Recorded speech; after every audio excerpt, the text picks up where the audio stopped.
John Dickerson is our CBS News political director and moderator of Face the Nation. John, I want to start with this Politico report. Couldn't the party actually harm those vulnerable congressional candidates with a public split from Donald Trump?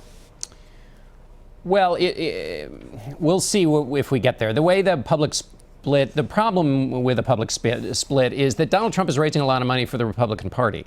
And as one person involved in this said, it's like ordering a big fancy meal at a fancy restaurant and then kicking out the rich guy. You're still stuck with the bill. They still have to pay for the campaigns. And the way they raise money for those down ballot races is through the superpower celebrity of Donald Trump. They can't raise the money without him.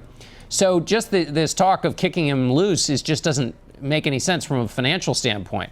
In 1996, when they did a version where Bob Dole basically worked with the RNC once they realized Dole wasn't going to win to try and save some of the Republican candidates, allowing those candidates to say, we're not going to be a blank check on Bill Clinton as president. You know, make sure you elect Republicans so that he'll have a check against him.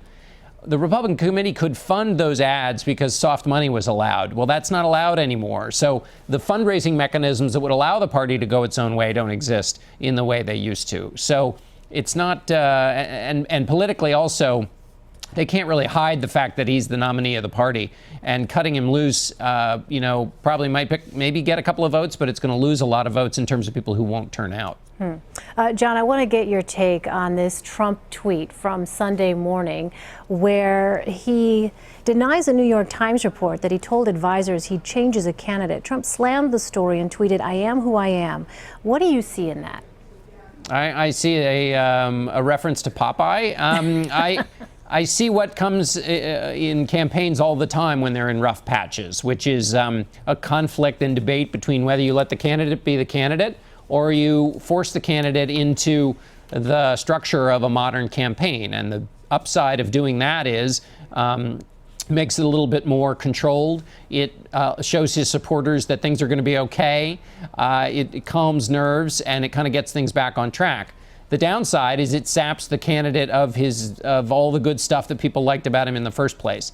Donald Trump has clearly been in a back and forth and a push and pull with his advisors and with those both formal and informal who were in the campaign, and even according to some reports with his own family, about toning down the Donald Trump who won the Republican primaries. And he has at various times fit himself into that outfit of a more traditional candidate. And then after a while, it becomes clear that that is just a costume he doesn't want to wear. He wants to wear the authentic Donald Trump, "this is who I am" outfit. And we're seeing that again in his interview with Time magazine. He was explicit about all the advice he's getting, how he's trying to listen to that advice and be more on message, but that he doesn't really think that advice is so great, and he's probably not going to keep listening to it because he thinks the way he behaved in the primaries is the way he's going to win the general election.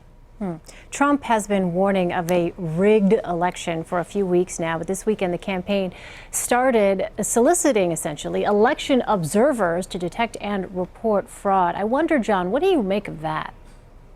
Well, it's a couple of things. One, it suggests you could imagine that he sort of thinks things really aren't going well and wants to be able to create an existing narrative so that if he loses, he says, well, the campaign is rigged, the election is rigged, I should say. He said explicitly in Pennsylvania, if he doesn't win, it would only be because of fraud. Republicans haven't won in Pennsylvania since 1988. Hillary Clinton is up there and has consistently been in the polls. And also just the ability to monitor elections officially in states. Each state has a different set of rules, but you can't, just signing up with the campaign doesn't do you any good. You have to follow the rules of the state, and those rules are quite strict in some places. And so actually creating an army to monitor elections is actually a pretty complicated business. And the question is whether he really means that or whether this is just kind of a public relations move. John, Donald Trump held a rally Saturday in Connecticut, a reliably blue state, and we're learning that he may campaign in Oregon later this month. How surprising is it that he is spending time in those spots? Well, in Connecticut, he's probably raising money, too, or he is raising money, too. Lots of wealthy people around there raising money for the party. And He has said that he will compete in Connecticut and New Jersey and other states that Republicans don't traditionally win at the presidential level.